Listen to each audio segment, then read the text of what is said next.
శాసనసభలో సహకార కేంద్ర బ్యాంకులలో అవినీతిపై గ్రామీణ ఉపాధి హామీ పథకంలో అక్రమాలపైన సుదీర్ఘ చర్చ జరిగింది. గ్రామీణ ఉపాధి హామీ పథకంలో గత హయాంలో అవినీతి జరిగిందని, దానిపై విచారణ జరిపిస్తామని డిప్యూటీ సీఎం పవన్ కళ్యాణ్ ప్రకటించారు. దీంతో ఏపీలో మరోసారి రాజకీయ కలకలం రేగే అవకాశం స్పష్టంగా కనిపిస్తోంది.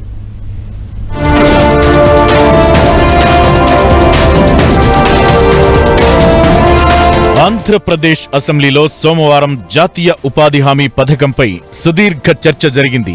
సభ్యులు అడిగిన ప్రశ్నలకు deputy CM Pawan Kalyan సమాధానమిచ్చారు.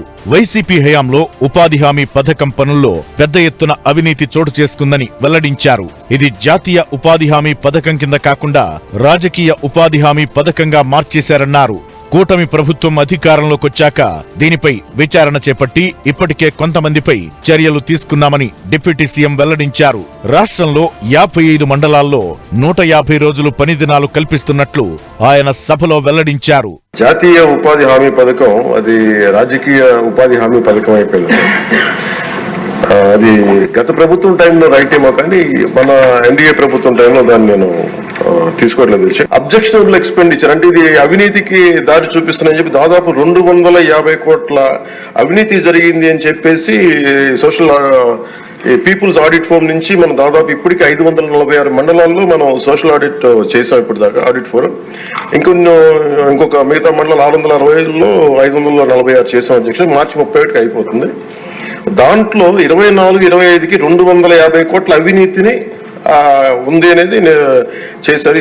Assembly ప్రశ్నోత్తరాల్లో కేంద్ర సహకార బ్యాంకుల అవినీతిపై కూడా చర్చ జరిగింది. ఎమ్మెల్యేలు ధూళిపాళ్ల నరేంద్ర, యార్లగడ్డ వెంకట్రావు, కూన రవికుమార్ ఈ అంశంపై ప్రశ్నించగా మంత్రి అచ్చెన్నాయుడు సుదీర్ఘంగా సమాధానమిచ్చారు. గత ప్రభుత్వ హయాంలో జరిగిన వేల కోట్ల అవినీతి వ్యవహారంపై సభా సంఘం వేయాలని సభ్యులు డిమాండ్ చేశారు.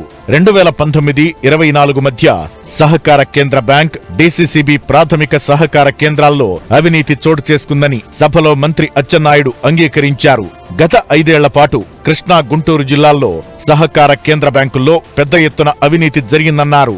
ఈ అవినీతిని నియంత్రించేందుకు డిజిటలైజేషన్ ప్రక్రియలను చేపడుతున్నామని మంత్రి వెల్లడించారు. కృష్ణా, గుంటూరు జిల్లాల్లో జరిగినటువంటి అవినీతి ఎక్కడ జరగలేదు, భవిష్యత్తులో కూడా జరగదు అధ్యక్ష. మొత్తం అందినట్టుగా, దక్కినట్టుగా మొత్తం బుక్ చేశారు అధ్యక్ష. దీనికి కారణం ఏంటి? 5 సంవత్సరాలు ఎలక్షన్స్ లేవు.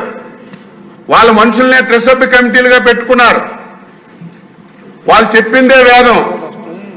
గత స్వాతంత్ర భారతదేశంలో ఆంధ్రప్రదేశ్లో డిసిసి బ్యాంకులు ఎప్పుడూ చేయని కార్యక్రమాలు, కొత్త కార్యక్రమాలు 5 సంవత్సరాలు ప్రారంభించి డిసిసి బ్యాంకులకు సంబంధం లేనటువంటి విషయాల్లో ఇంక్లూడ్ అయిపోయి ఇష్టానుసారంగా దోచుకున్నారు అధ్యక్ష. సహకార సంఘాల్లో ఉన్న రైతుల సొమ్ము గత ప్రభుత్వ హయాంలో పక్కదారి పట్టడంపై ప్రభుత్వం స్పందించడంతో తొందరలోనే ఈ దిశగా అక్రమార్కులపై చర్యలకు అడుగులు పడుతున్నట్లయింది.